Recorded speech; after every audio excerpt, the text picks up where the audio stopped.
Hi guys, welcome to our channel Coding with Karthik.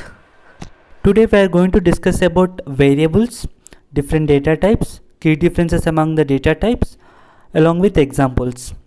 So let's start the session. First topic is variable. It is a reserved memory location to store the values. Nothing but it is reference for memory location where the values are being stored. See the example here. A equal to 5. Here a is a variable and 5 is a value. So, and in Python there is an advantage, like we no need to define or declare a variable in advance. We just need to assign it a value and then start using it. So that means here a equal to 5, right? That is a single statement. So in this statement itself it is creating a variable a along with value 5. Next topic is rules for Python variable names. You should keep these points in mind when you create a variable.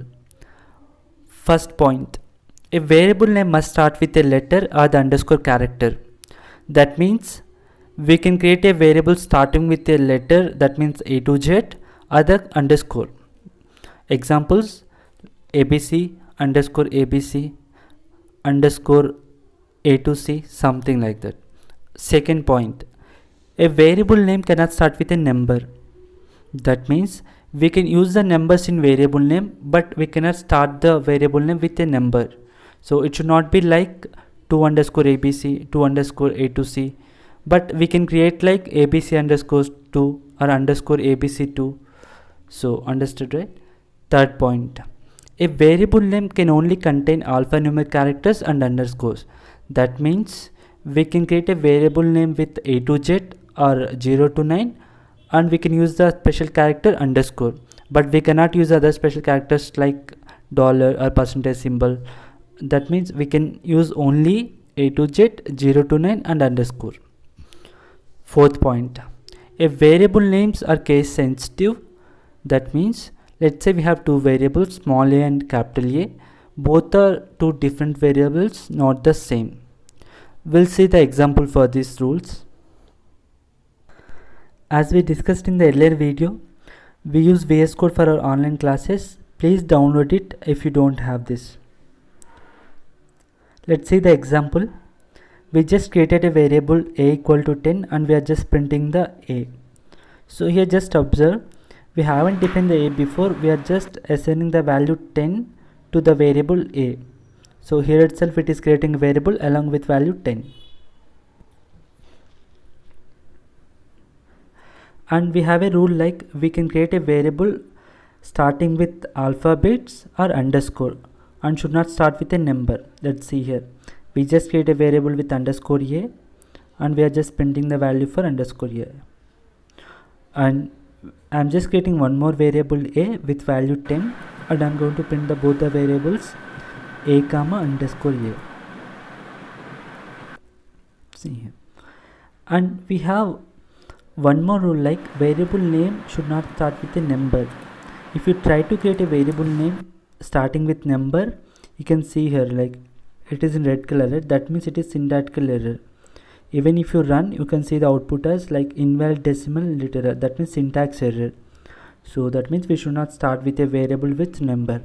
But we can use numbers in variable names like var underscore 9, and you can use it anywhere, but you should not use the numbers at starting. See here, yeah, that's it.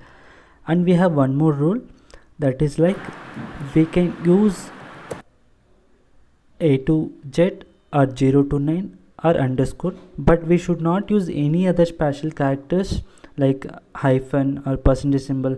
We cannot use any other special characters except underscore. If we try to use any other special characters, it will definitely throw an error. So that means we can create variable name with A to Z or 0 to 9 or underscore, but it should not start with a number, right? Yeah. Next, variable names are case sensitive. That means let's say we have b equal to 10 and capital B equal to 12 and we're just printing the b comma capital B. Just see, both are two different values, right? 10 comma 12. Now I'm reassigning the value for small b as 13. Just if you run the program, you can see as output 13 and 12. So that means the value for b is updated as 13. So that means here small b and capital B both are different variables, not the same. It is case sensitive. Next, we can assign a single value to the multiple variables. Just see, here we are just writing a equal to b equal to c equal to 3. That means we are assigning the value 3 to the all the variables a comma b comma c. If we print the a comma b comma c, you can see the output as 3 3 3. That means we are just assigning the value 3 to the different variables. And also we can assign 3 different values to the 3 variables.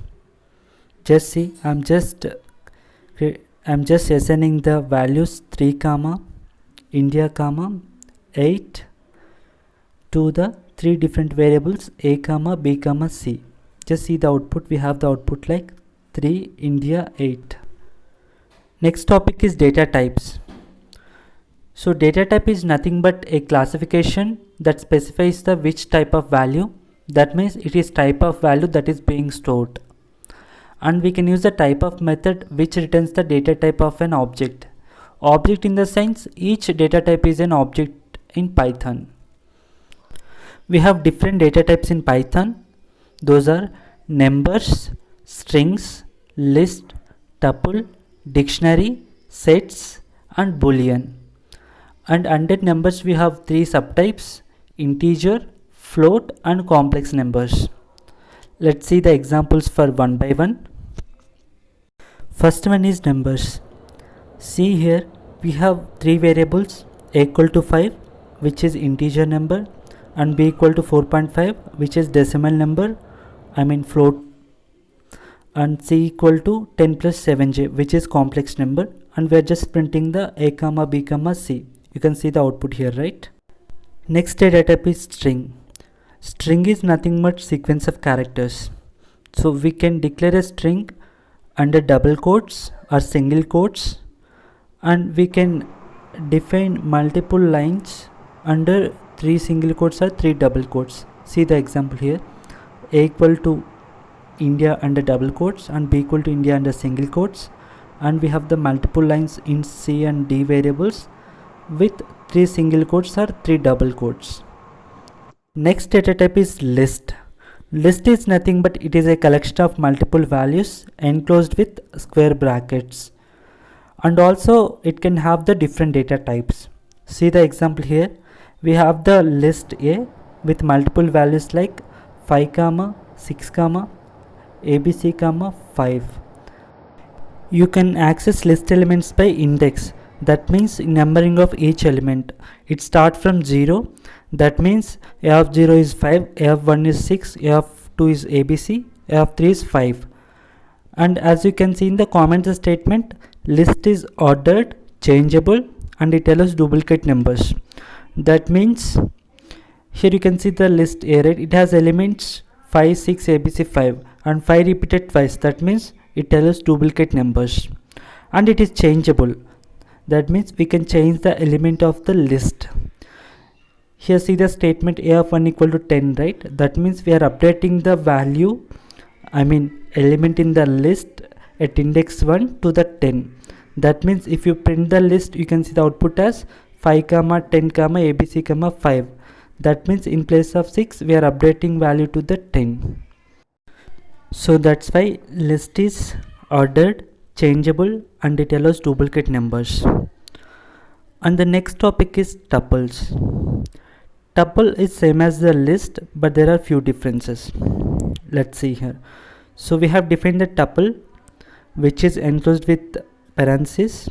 So this is one difference, like list is enclosed by the square brackets, tuple is enclosed by the parentheses.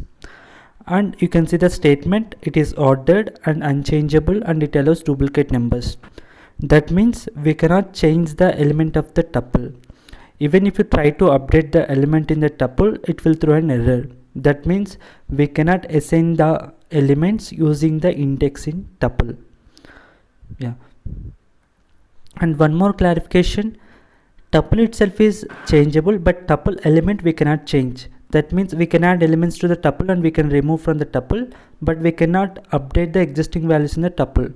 So that's why tuple is ordered and unchangeable, and it allows duplicate numbers. Next topic is dictionary. Dictionary is nothing but a collection of key and value pair which is enclosed with curly braces. You can see the example here. In this example, Z, X, Y are the keys and 67, India and 1 are the values. So we can access the dictionary elements by using the keys. You can see, right, print of A of X, which will print the value 1. And we can update the dictionary values by using the keys.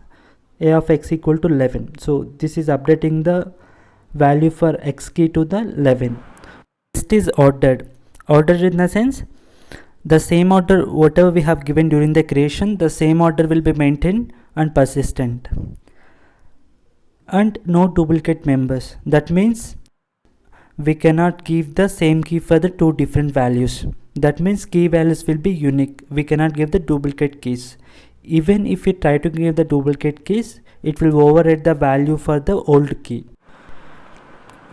Just see now, I am adding one more element with key Y, which is already exist in the dictionary as a key, and we are giving value as China.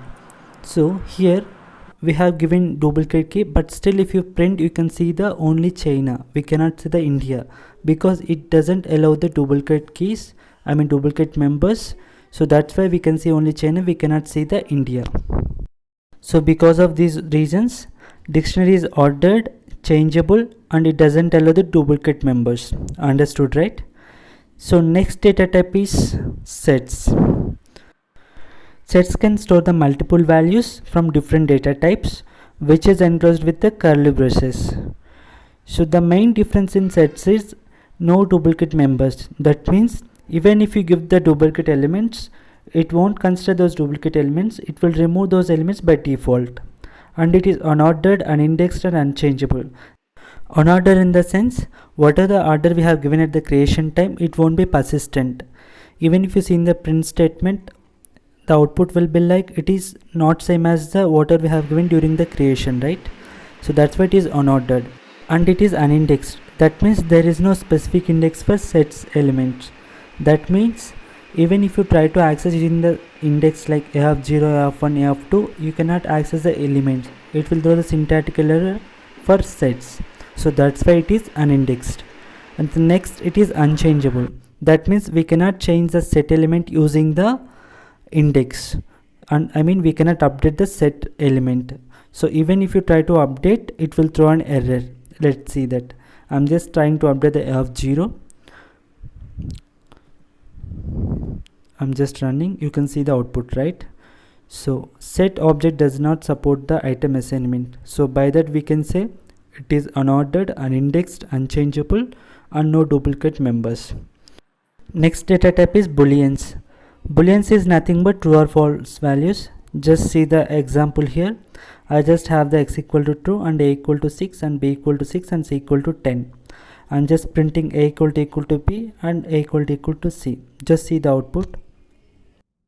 True and false. Since a equal to 6 and b equal to 6, so that's why a equal to b is true, and a equal to 6, c equal to 10, that's why a equal to c is false.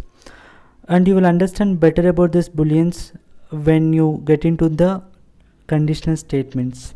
That means we'll use these booleans mostly for conditional statements, like for true or false conditions, and we'll have more usage of booleans in the coming up sessions. In Python, we have one method that is typeof, which can return the data type. So see here, I just have all the data types like 3, 4, 5, complex number, string, list, tuple, dictionary, and set, and boolean. So you can see the output, like for each one you can see the different data type, right? So that means we can use the typeof method to get the data type of the variable. Next, we'll see the key differences between the main data types. That is list, tuple, dictionary, and set. Let's see the difference here. So list is ordered and changeable, and it allows duplicate members. Tuple is ordered and unchangeable, it allows duplicate members. Dictionary is ordered and changeable and no duplicate members. Set is unordered and indexed and unchangeable, no duplicate members. That means it allows only unique elements. So understood, right?